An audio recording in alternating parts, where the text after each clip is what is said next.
It's always tricky to get the curtain size just right. When you measure and buy according to the steps, the curtains you get are either too short or too long, or they can't cover the whole window. I'm going to introduce you to a tool that allows you to buy curtains with the perfect size by just filling in your measurement data. This is Easylife Curtains. Let's get started on how to use this tool right now. First, search for easylifecurtains.com and enter the website. Then choose the Drapery Measurement Finder. In the Measurement Guidance drop-down menu, there will be guidance questions here, and you can quickly select your preferred style. Here, I will choose pleated. If you have already installed the curtain rod, enter the measured length of the curtain rod, and proceed to the next step.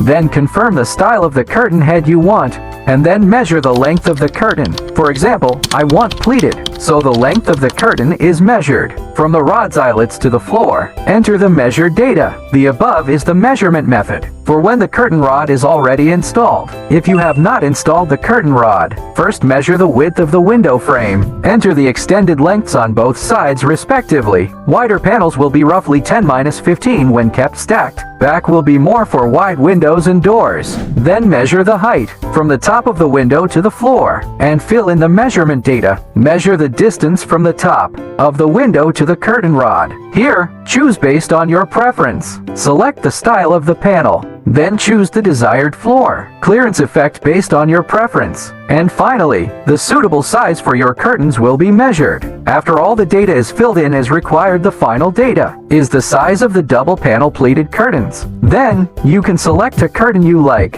enter the calculated size, and make the purchase.